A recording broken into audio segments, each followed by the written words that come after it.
The AUKUS Pact. It is the most significant defense alliance of the 21st century.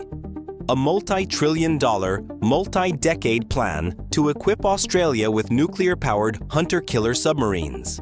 The headlines have been dominated by three things: geopolitics, nuclear reactors, and eye-watering costs. We have been told this is a story about nuclear propulsion, that the reactor, a secret technology shared by the US and UK, is the ultimate prize.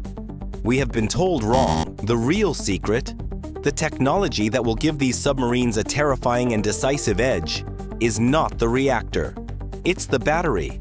This is the story of a hidden revolution in undersea warfare. Why does a nuclear-powered submarine with a reactor designed to run for 30 years even need a battery? And how is a small Australian company about to change the cat-and-mouse game of silent warfare forever?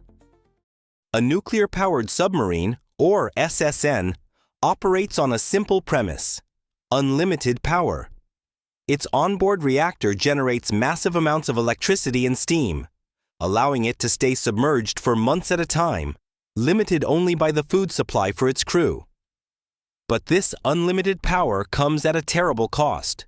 A nuclear reactor is not a silent device. To function, it must be cooled.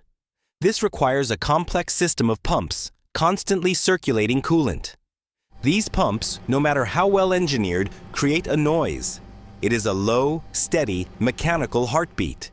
And in the deep, dark, silent world of submarine warfare, noise is death. A single strange sound, picked up by an enemy's passive sonar, can betray a submarine's location, its speed, and its identity.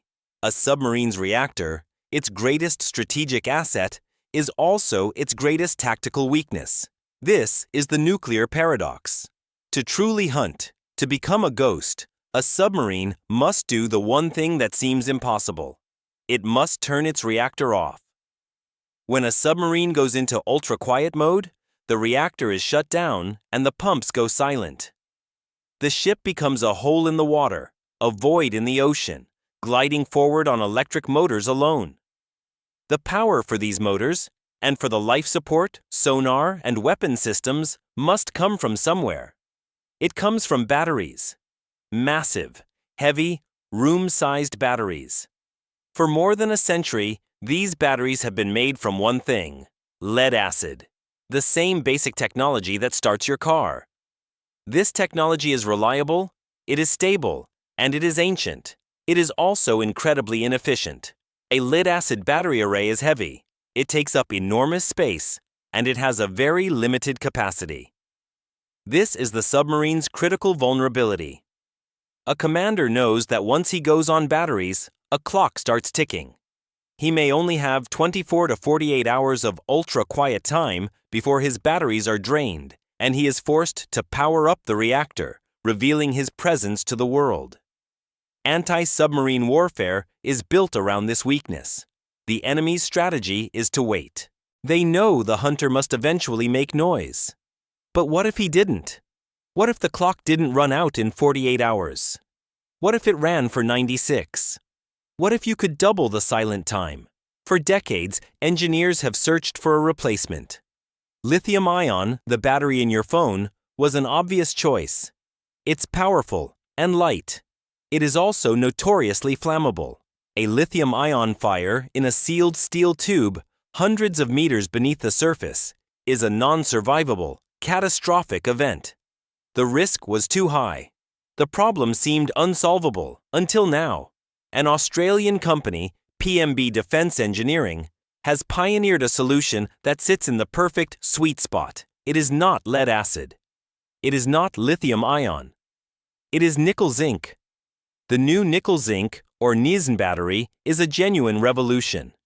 First, it is safe. It is water-based, and it does not suffer from the thermal runaway that plagues lithium. You cannot set it on fire. Second, and this is the game changer, it has double the power density of lead acid. Let me repeat that: double the power. In the same space, for the same weight, the new AUKUS submarines will be able to carry 200% of the electrical power of their predecessors. This is not a simple upgrade. This is a fundamental change in tactical reality.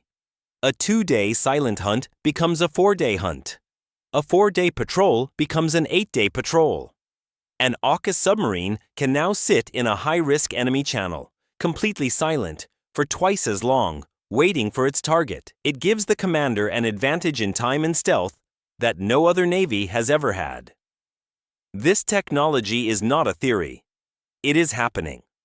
BAE Systems, the prime contractor building the new SSN-AUKUS submarines in the UK, has just signed a contract with PMB Defence.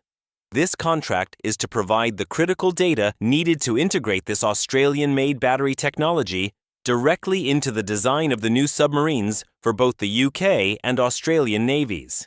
This technology is already being proven. It is currently being tested and qualified for the Royal Navy's Astute-class submarines, the most advanced hunter-killers currently at sea. This is the other side of the AUKUS pact, the one that is rarely mentioned. This is not just about Australia buying submarines from its allies. It is about Australia contributing its own world-class, cutting-edge technology to the entire trilateral fleet. The new SSN-AUKUS will be a hybrid masterpiece, a next-generation British-led design, powered by a proven American nuclear reactor, and now given its silent, lethal edge by Australian battery technology. The headlines will continue to focus on the reactors, but the admirals in Beijing and Moscow will be focused on something else. They will be focused on the silence, the long, deep, and newly doubled silence of the nickel-zinc battery.